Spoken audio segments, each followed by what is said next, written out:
Hi, I'm Pam Tauscher. I'm with Tom Bergan from McKay Nursery, and we're talking about shade gardening. For folks who have big trees in the yard, it can be a real challenge. It can, and the whole problem is a lot of plants require a lot of light, and in a shady situation, the plants just aren't exposed to that much sunlight, so Sure. they have to do photosynthesize, create flowers, and do all the things they do with a limited amount of light.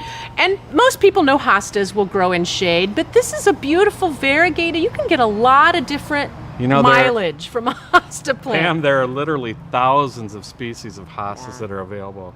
This is wide brim. It really creates a lot of color. It's a large plant in a shade garden. Right. And it creates a lot of interest.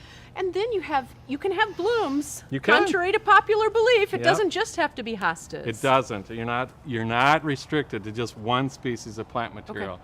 You can put in Brunera, some of the old-fashioned ferns, even heuchera or coral bells creates a very nice color leaf. In front there you see some geraniums, which like a little filtered sunlight, but will tolerate shade. And peonies? Of course. Really? Yeah. I think of them as not loving shade, but if they get a little sun. Yeah, I remember that in my grandparents' house under some very mature oak trees. that right? Peonies doing quite well, and I've had good luck with them. What about the soil?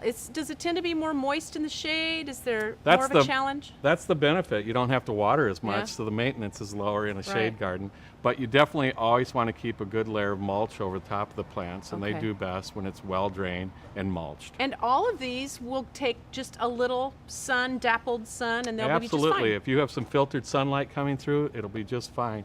They don't have to be completely dark. Okay. What's the best way to find out more, Tom? Well, really, there's a lot of resources for shade garden, but at McKay Nursery, right on our website, we have plants that are listed that are specifically used for shade gardening, and that's at mckaynursery.com. Real simple. Great place to start. You bet. Thank you. You bet.